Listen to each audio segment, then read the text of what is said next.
ప్రయత్నాలు ఎందుకు సాగిస్తున్నారు? ఏమి ఆశించారు మీరు?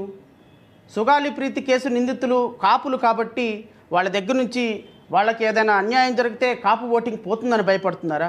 మరి ఇప్పుడు దాకా కులం ఏంటి మతం ఏంటి క్రిమినల్స్కి అన్నారుగా. కులం ఏంటి మతం ఏంటి క్రిమినల్స్కి, వాళ్ళకి అసలు బతికే అర్హత లేదన్నారుగా.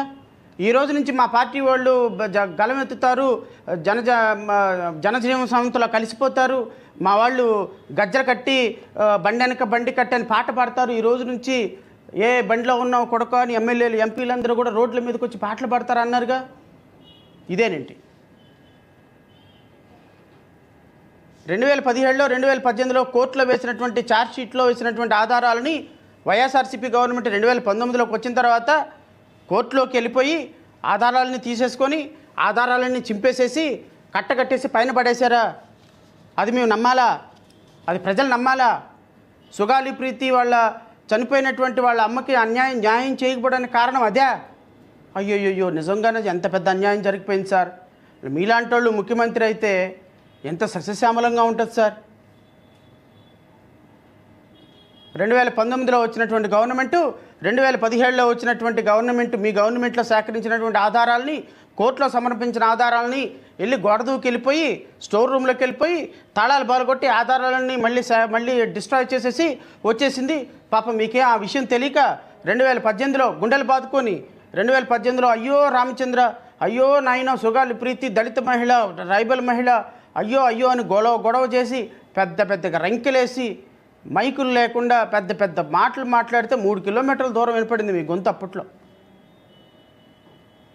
ఇప్పుడు వచ్చి రోడ్డు మీద కూర్చొని నలుగురిని పక్కన పెట్టుకొని ఎమ్మెల్యేలు ఎంపీలని మీరు మాట్లాడేయాలనగా వాళ్ళు చప్పట్లు కొట్టడం, మీరు మాట్లాడొద్దు అనగానే చప్పట్లు కొట్టడం, మీరు అరవద్దు అనగానే చప్పట్లు కొట్టడం, మీరు ఈడియట్స్ అంటే చప్పట్లు కొట్టడం, మీరు ఎందుకు పనికిరారు అంటే చప్పట్లు కొట్టడం.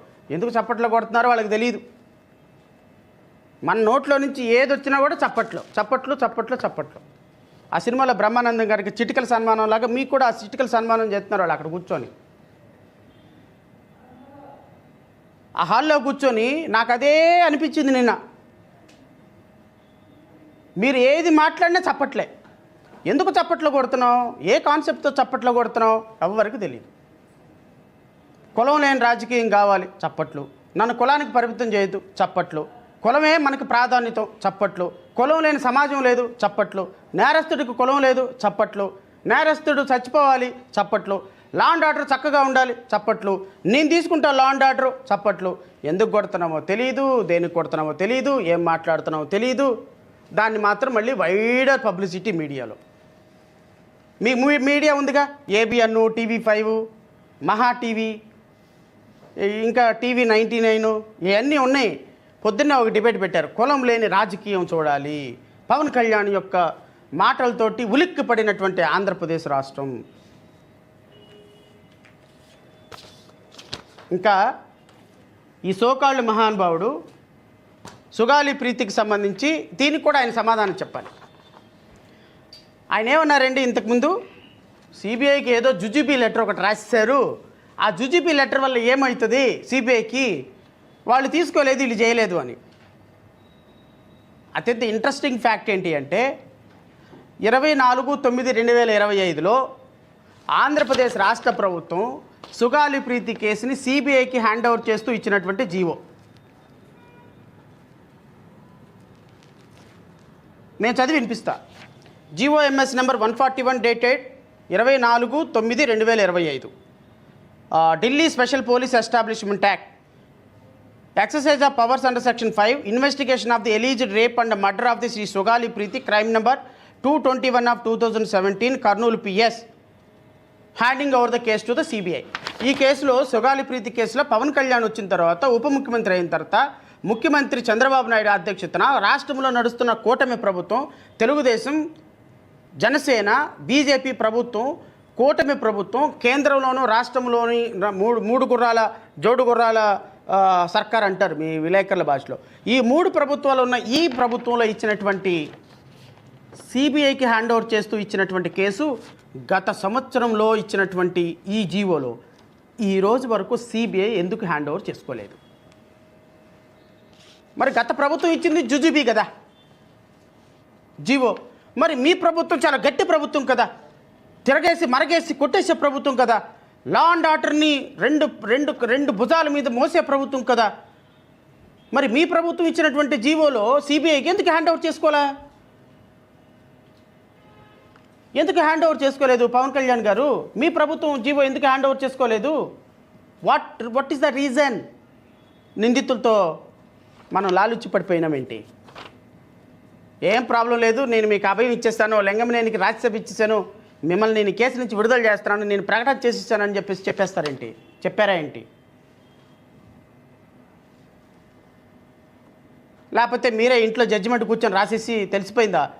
వెళ్ళి ముందు టైం మిషన్లోకి ముందుకెళ్ళిపోయి రేపొద్దున ఏం జరుగుతుందో కనుక్కున్నారా? విచారణ జరగకుండానే. ఈ సోకాల్డ్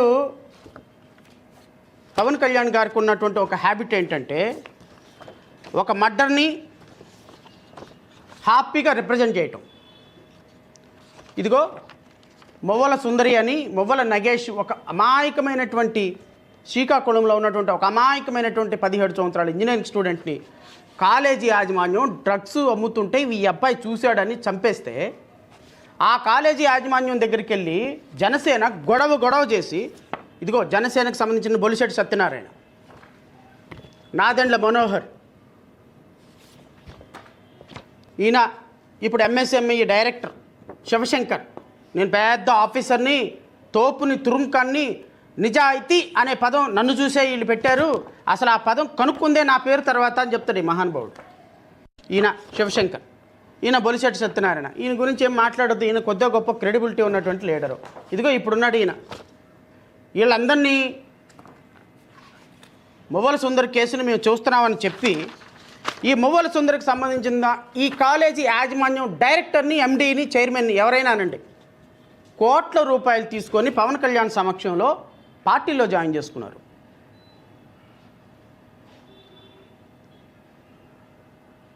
నిందితుల్ని పార్టీలో జాయిన్ చేసుకోవటానిక మీరు సమస్యల్ని రిప్రజెంట్ చేసేది? కాబట్టి సొగాలి ప్రీతి పాపం వారి కుమార్తె సొగాలి ప్రీతి చనిపోవటానికి కారణమైన నిందితులు రెడ్డి కాపోయిన కారణంగా వాళ్ళ దగ్గర కోట్ల రూపాయల డబ్బులు తీసుకొని సాక్ష్యాధారాలు మొత్తాన్ని లేవు అనే ఒక నెపంతో, సిబిఐకి ఇచ్చాము అని ప్రపంచానికి చూపించే ఒక నెపంతో, ఒక ట్రైబల్ బాలిక, ఒక ఆదివాసీ బాలిక, 14 సంవత్సరాల బాలికకి న్యాయం చేస్తానని ఉప ముఖ్యమంత్రి అయ్యి ఆ శవం మీద పేలాలు ఏరుకునేటువంటి నీకు అసలు న్యాయం గురించి, నీతి గురించి, నిజాయితీ గురించి, లా అండ్ ఆర్డర్ గురించి మాట్లాడే కనీస అర్హత ఉందా పవన్ కళ్యాణ్? నీకు హెలికాప్టర్లు సప్లై చేయడానికి ఇచ్చి వచ్చినటువంటి లింగంనేని రమేష్కి రాజ్యసభ ఇచ్చినటువంటి నీకు ఒక విలువలు ఉన్నాయా? ఒక సిద్ధాంతం ఉందా?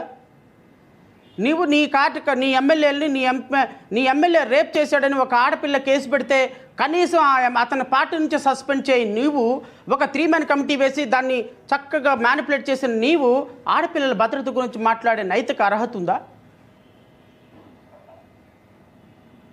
నీవా ఈ రాష్ట్రానికి ఉప ముఖ్యమంత్రివి? నీవు చెప్తే మేము వినాలా? సంబా రాసుకో అనగానే రాసుకోవాలా? నీ నిజాయితీ గురించి, నీ కులం గురించి, నీ మాటల గురించి, నువ్వు ఇప్పుడు ఉప ముఖ్యమంత్రి కాబట్టి నువ్వేం చెప్పినా నడిచిపోద్ది. ఈ 3 సంవత్సరాలు నడిచిపోతుంది. లా అండ్ ఆర్డర్ గురించి ఎవరెలా? లా అండ్ ఆర్డర్ ఉన్నవాడు 40 కార్లు వేసుకొని టాప్ మీద కూర్చొని కాలు ఇలా పెట్టుకొని టీషర్ట్ వేసుకొని ఇలా వస్తాడా సినిమాల్లో లాగా? మోటార్ వెహికల్ రూల్స్కి అది వ్యతిరేకం కాదా? నీకు ఆ రోజు లా అండ్ ఆర్డర్ తెలియలేదా? ఆ రోజే నిన్ను కూర్చోబెట్టి కాళ్ళకి కాళ్ళు, కీళ్ళకి కీళ్ళు యోగి ఆదిత్యనాథ్ ట్రీట్మెంట్ ఇప్పించినట్టయితే గత ప్రభుత్వం నీకు ఈరోజు ఈ మాటలు వచ్చాయి కాదు. ఆ ప్రభుత్వం చేతగాని ప్రభుత్వం, చావలేని ప్రభుత్వం. నువ్వు ఇక్కడికి ఆంధ్రాకి వస్తారంటే 400 మంది పోలీసులను పెట్టి ఆపటం తప్ప మనం ఏం చేయలే. మాటలకి చేతలకి చాలా తేడా ఉంటుంది. గౌరవ ఉప ముఖ్యమంత్రి గారు దాన్ని తెలుసుకుంటే మంచిది. ఇక సొగాలి ప్రీతి కేసు విషయంలో పూర్తి స్థాయిలో ఫెయిల్యూర్ అయింది మీరు. గత ప్రభుత్వం ఎంతో కొంత వాళ్ళ కుటుంబానికి జస్టిఫికేషన్ చేసే ప్రయత్నం చేసింది. ఒక 5 ఎకరాల